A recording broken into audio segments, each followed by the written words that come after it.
So I recently hit 1,000 subscribers, and as a part of that, I put a post out that I really wanted to do a Q&A, just so you guys can find out a little bit more about me, and I can, I don't know, just kind of answer some of the questions I'm keen to actually answer. So yeah, here we go, guys. I am going to pretty much just do this over the top of me hunting some death worms. I did end up finding a really good one right at the end. I was thinking I wasn't going to find one, but goddamn, the elusive alpha showed itself right as I was getting back to base and I was ready to give up for the night. So that was amazing. Finally got all the cool things. But yeah, guys, enjoy the Q&As, and I'll just, yeah, the footage will be me hunting death worms. So enjoy. Okay, so the first question off the line is a really good one, actually. So what is my favorite map? That's actually really hard to answer, and I have a couple of reasons for that. So I love Aberration for the immersion and just how fun it is to play through from start to finish. Like the challenge, the way the map just clicks together, the progression, the boss fight at the end, the rock drakes, the everything, the Reapers, everything about it. Like that is my favorite map to play. Now, the other side of that is Ragnarok, because I don't know, man, it just has a special spot in my heart. I think it's just when it came out being this gigantic, beautiful place. Like, oh god, it just hit something like the Highlands when I was rolling through there. All that giant lighthouse. There's the stones, the hexagon, like the giant causeway kind of thing on that as well. Like, you know, then it came with griffins, and it just added this whole extra layer to the game that, like, I went with my craziest builds like I'd ever done on that when I first played it. So special place. I can't really part with Ragnarok, but Aberration probably takes first place, I think, just because I love the playthrough so freaking much. It's, oh man. Okay, so what is my favorite dino? That is also another surprisingly hard one to answer. Look, I love the Thylacoleo. They are powerful and really fun to run around on. Like, I love them. But the Baryonyx, guys, the Baryonyx is just so useful to me in so many ways. Like, it's versatile between water and land.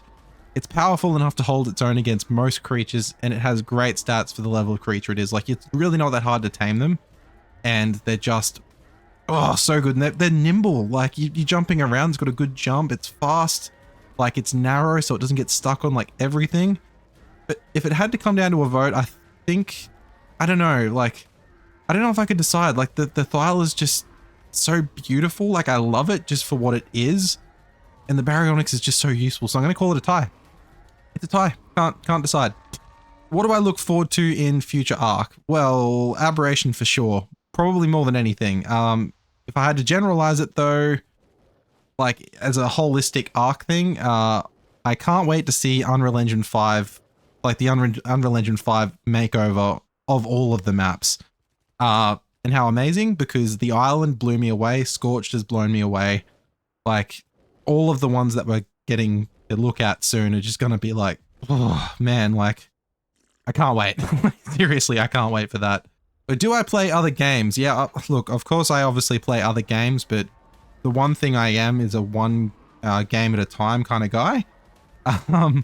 You know, I definitely don't go cheating on Arc with other things. You know, I like to keep it all above board, and no, but look, like, I do go through stages, obviously. Like, I can't play Arc forever for, like, you know, 7 years or 8 years and not do other things in between. Of course, I've gone through things, but I do really love games like Arc. So, like, your open world survival building games. Like, so, you know, I went through a stage of Conan Exiles that a mate introduced me to. Same mate who got me into Arc, surprisingly enough, of course.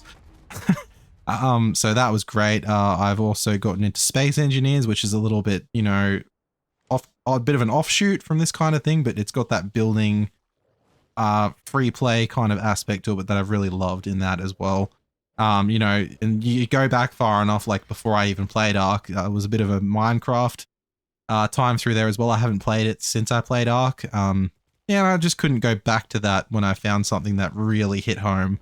So there's that. Of course, a more recent one I actually played was Sons of the Forest. So I did enjoy that as well. Just once again, it's got a building survival aspect to it. Some other things I've played on the side, of course, have been Hogwarts Legacy and Baldur's Gate 3 very recently, because my partner got super into it and we played the hell out of that together. That was so much fun. Of course, MVP of my entire life is got to be Skyrim. you know, towards the end of high school, and I played it many years past that over and over again. You know, those Elder Scrolls games really, I love them so much. That's, you know, I'm a fantasy lover, so they absolutely hit home. Another game that I am keen to play though is Enshrouded. I have seen that. I've seen a little bit of gameplay, not much, but I would love to do that. The building system in that looks awesome and it's very fantasy, so I feel like it's got my name written all over it. I just need to try it. I need time. What made you want to start recording and do you enjoy it? Ah, yeah, strange one here. So, look, if you asked me 1 year ago if I'd ever want to do this, that would have been an absolute flat no. I would have like told you you're crazy. How the hell would I ever do that? Like, I am an anxious enough mess as it is. How the hell am I supposed to perform in front of people? Pretty funny that I ended up doing it. So what happened in my life? I took a bit of a break from work last year and I did some self-reflection. I ended up going back to the same workplace, but I took a leadership position, which I think had a massive effect on my confidence. And what happened then was Ark Survival Ascended was coming soon around that time.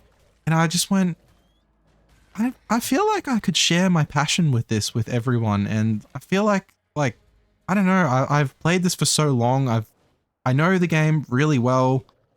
I could probably just like, I feel like that's just a way for me to reach people and like get a good crowd around and, you know, like, I don't know, it felt like the right thing to do because, you know, like most of the people that played it with me had moved on. Like, I was still the only one left. So yeah, it just felt like a good way to get out there and like, I don't know, I just decided. And yeah, of course I enjoy it. Like, the people listening to this right now are the reason for that because yous have made it worth it by, you know, joining me in it and being really positive and, you know, happy and all that stuff. So yeah, thanks guys for that. Do I expect to continue the modded content? Absolutely. I want to do that forever, of course. Like, pretty much I want to be always doing it. Like, it's alongside vanilla series though. Like, I want to play the maps as intended before I do anything else. I feel like that's just the way I want to do it because I want it to play it as intended, right? And, you know, also it keeps me interested because I get different experiences per map rather than chucking the same mods on or, you know, similar style mods and trying different ones. You know, I can do that on the side as little side projects and, you know, it'll expose me to different things and I can maybe settle on some mods that I like to keep full time. I'm already getting a list of that from Primal Chaos and Fantasy Ascended, so yeah. Those will probably end up getting very embedded in my game processes, but yeah. Definitely want to continue the modded content. What is your favorite and least dino on each map? This will take me a moment to answer, but like what I'll have to probably do here as well is lock it onto the more canon maps. I know that there are extra creatures added to some of the fan-made DLC maps that they've done, but yeah, I think I'll just keep to the canon ones because that's where most of the creatures come from, and then there's a lot of shared ones. But anyway, the island, so, you know, these, obviously the creatures here translate across most maps, but yeah, as for my most favorite, I definitely have to go the Baryonyx again, just because there's so many caves on that map. I know the ins and outs of them. I've done them hundreds of times. Baryonyx has been my best friend through all of those playthroughs because it's an absolute beast. So yeah, like that's got to be just an easy vote right there. My least favorite, of course, is going to be the Polovia. I hate those stupid little ambush kitties. They get me at the worst times in the snow cave and when I'm doing around the snow and things. Oh my god, I hate them so much. Okay, for Scorched Earth, for my most favorite, I'm gonna have to go with Wyverns as a pretty obvious choice here. I mean, who doesn't love an epic looking Wyvern, like, or a dragon or something? But yeah, Wyverns. I love Wyverns more than I do dragons, you know, the whole 2 legs versus 4. They just look better, like the way that they sort of lean on their wings, they look really menacing. Oh, man. In terms of my least favorite, I'm going to have to go with Microraptor. Of course, it's something that could be on other maps, but, you know, Microraptors have had a special place in my hatred in this series on Scorched Earth so far, so yeah, nobody likes them anyway, right? Aberration is most definitely Rock Drakes is my favorite. I just love getting around on them, like the jumping you can do sort of between like places. You can do the super leap or whatever you call that, and then the gliding as well. Like I don't know, they were built for that map so in mind and they nailed it, so they're my favorite. They're just awesome. The least favorite is definitely Nameless, and I hate those stupid little human bunny things. They're always getting annoying in my way, and you can't get rid of the bloody things unless you have the light pets on and stuff. But you know, sometimes you run out of light, or sometimes you forget to turn it on or something, and they're just annoying. For Extinction, it's difficult to choose here, but I think the Managama is just too cool to pass up. It's funny though, I've never actually tamed one, but it's just one of those things. It's like, man, if I had of, I know I'd love them. They're so fantasy. They're just really cool. They got the ice breath. They're like really nimble and like fast, and oh yeah, they're so cool. I never bothered because I didn't really see much point, and they looked too difficult. So I never really challenged myself to do it. So I really want to do that this time when I finally get to Extinction. In terms of least favorite, that's got to be the gas bags. I don't understand why they're so difficult to tame. Like they fill themselves up with air, and then you hardly do any torpor, and then they like run away and stuff. And like then you get them, and they're not really that fun or good to fly around on. Like they're kind of difficult to control. You know, you've got limited gas between, you know, place it like jumps and stuff. Like I mean, it comes with good weight, but is there really any other benefit to it? I mean, I could just be missing something, but definitely my least favorite the way I know them. Genesis Part 1, Bloodstalker is a very obvious choice for my favorite. It's just really cool and fun to swing around on. Yeah, my least favorite there is going to be ShADDow.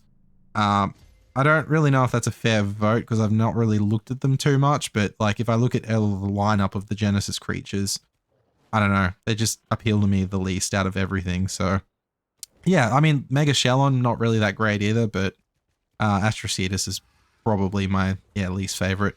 Genesis Part 2, so I actually haven't spent a lot of time on this map yet. I was starting to get into it on my previous cluster before I started YouTubing, but never really got around to it. But I've seen how epic the Shadow Mains can be, so they're my obvious choice. I love how they look like freaking Super Saiyan when they glow and stuff, and they've like, I don't know, they're just really cool creatures. Their jumps, like the way that they've put a lot of work into the animations and things and just the way they work, so I love those things. So they're my first choice. In terms of my worst, Void Worms, I don't really know. They just don't really do it for me. I mean, I've seen 1 or 2 videos of people using them, and it's like they don't really have much of a, I don't know, they don't really attack that well with their breath. Not that I noticed anyway, unless there's a trick to it, but it looked like it just like pushes things away mainly. Like a reverse tractor beam, or like, what would you call it? Like an expulsion? I don't know what you would call that, but I don't know. I just don't like it. What is a dino you never want to tame again due to the difficulty of it? Well, I've got a very obvious choice because of my recent experiences, and that's got to be the Facilosuchus. Look, I don't really like passive tames in general, but this one has got to be the absolute worst. I mean, the taming method is fine as a concept, but it's probably more in the delivery of it that I really can't stand. So, like, I don't really like anything that's left up to chance aside from skill. Like, if it was a mechanic where you could kind of like resist it resisting you or something and overpower it and like wrangle it back, that would be fine. But the fact that you have no control and it can continue hitting things and stay out of your control basically indefinitely until it runs out of things to hit is kind of annoying, because if you're anywhere near anything that can ruin it, like push it out of the ground, it's just going to inevitably end up doing it. Like, you have to be lucky. And I don't like it being up to luck. So, and then of course there's the complete flip side of that as well. Like, why does it do that thing where it falls out of the ground? Like when you're doing everything right, like it hits a salt node and then just pulls out of the ground. Like it's some kind of stupid desync or something. But yeah, it's kind of awful. So I don't really want to have to keep doing that. So yeah, Facilosuchus is definitely my choice there. Do I plan on doing any big project or challenges in the future? Now that is an awesome question. Look, I definitely do. I am extremely drawn towards doing some kind of 100 days concept, but it's just a big commitment and I am struggling to keep up content as it is. So I kind of have to park them for a little bit longer, I think, and wait until I get a little bit more time up my sleeve. But yeah, I definitely want to, like maybe at minimum the Island or Scourged, or I get a lot of questions for doing Paramal Chaos ones. Terrifying. Has anyone seen how many times I died in the first episode last time? I was at like 20 deaths before I got stable. Come on. I keep countering saying I can do a .001, like 100 backwards with a decimal point. Because I reckon I could. I reckon I could survive 0.001. It'd be fine. Uh, will I start doing content for any other games? Yeah, I definitely want to. It's, you know, I really, like, I need to diversify what I'm playing just to keep myself interested in things. But yeah, I'm really currently drawn to Enshrouded. It looks like something I'm really open to, like, and really, like, curated for someone like me because it's fantasy and the building aspect's big in it. Like, the fighting styles and, you know, the interactive terrain and things. Like, I love that. It's very immersive and very fun by the looks. But yeah, I haven't seen enough of it to know if I'd like it long term, but it's just interesting to me. So, you know, tempted. People can try and push me into that as well. It might give me a shove. Do I plan on collaborating with other content creators? Now, that is another great question. Look, so I have a couple of friends who I've played Ark with over the years, like the ones that I've, you know, OG friends. And like, if they decided to pick up content creating tomorrow, that would be an easy decision for me. I would do it in a heartbeat because they're people I know and I've got a lot of trust for them because I personally know them.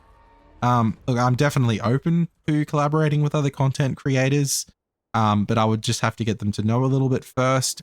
Like, as you know, the internet's a big, wide, versatile, diverse, crazy place. So I don't know who I'm getting on the other end. And I would be, you know, why would people want to trust me as well? Like, you know what I mean? Like, no one actually knows me personally. So, you know, you have to build that trust first, right? And that's why with friends, it's easy, but with random people, it's a bit more challenging. It's obviously different when you're playing on public servers because it's a very neutral place, but when you're sort of inviting people into your own spaces, a bit different. I'm a bit hesitant with that, but like, you know, if I got to know someone, absolutely. And you know, the other side of that coin as well, just a side note, like I would want to see that they're actually committed to making good content and stuff as well. Like, I'm not trying to say I'm making great content myself. I'm just saying I'm committed to trying to make good content. Like, I'm trying to put the effort in, so I just don't want to put more, like, all of my efforts on the line for someone I don't really know yet. Yeah, like, but you know, if I got to know someone, it's not like a bias against random people. Like, it's not a flat no, it's just, yeah, that's my take on it anyway. I hope everyone sort of feels the same way about that kind of thing. Do I do any streaming content or do I plan on doing any? Another amazing question. All the good questions, guys. I do think I would want to do this, but honestly, I'd be shit scared. There is a big difference between recording and editing myself versus being live and having to talk through inevitable mind blanks. Do you like that one? No, I'm just kidding. That wasn't a mind blank. I did that on purpose. But yeah, you see, I just have like these awkward pauses and stuff. I don't know, but apparently it's easier than I think. I've been told it's actually quite good because the chat sort of keeps you active and it's really fun and stuff. So I'm tempted to do it, but it's going to be a little while off, and I don't know if I'd make it a regular thing. It's, yeah, more of a anxiety right now, so not something I'm keen on starting. How, when, and where did I learn to edit my videos if I actually do it myself? Another good question. So I definitely do everything myself. I don't have anyone helping me with anything, and I don't have any professional training or anything in this kind of thing. I've just learned it all on the fly by the seat of my pants, which is my style. Look, I have an advantage here. So I have 10 years experience working in IT. So I know my way around a computer for starters, which, you know, gives me a big advantage just understanding how computers work with software and things. So, you know, that's an advantage in itself. And like, I also have learned how to learn things on a computer. I guess you could say I'm a bit of Googling extraordinaire. It took a ton of time to learn it all though. Of course, like I didn't just start off making videos, you know, in good quality. Like I've made a lot of mistakes and I've sort of just tweaked it as I went. It took me a good 20 episodes to sort of get the formatting right to actually not have too many quality issues. But yeah, and I still think I'm a way off being an expert. Like I've gotten good at doing things the way I do them. But if I was to step out of that, I would become a lost little boy with no idea which way is home. What type of setup do I have? So I'm not sure if this was to do with my computer or editing setup, because it was in the same question as the previous one, but I'm just going to go with both. So my PC is an i7 32 GB RAM and 4070 Ti graphics card. So I'm not going to go into much more detail than that because the GPU is mostly what matters here. But yeah, that's basically my setup. And as for my editing, So I record with OBS and then I port it into DaVinci Resolve to edit and export. And I do all of my thumbnails in Canva, which is, you know, mostly just I've made a template and dump them in and out and export them. So yeah, like DaVinci's most of where it gets done. Do I do this as a hobby or a job? Now, this question wasn't actually directed through this post, but I got it recently and I thought it might be a good one to answer. So best answer is it is a hobby that I treat like a job. Because, you know, if it ever goes somewhere, I wanted to have, you know, actually put as much effort into it as I can, but it definitely is a hobby at the moment. I do have a day job, but yeah, because I treat this like a job, it makes me a very sleepy boy, and maybe that's why I keep saying that people will help me sleep better at night by hitting that like button. Anyway, guys, that's all the questions I had, which I really enjoyed answering. I'll probably do more of these in future, maybe at the yearly anniversaries of my time on YouTube or something. But yeah, I hope you'll enjoy whatever it is you're doing in whatever time zone it is, and I'll be seeing you in the next one. Bye bye for now.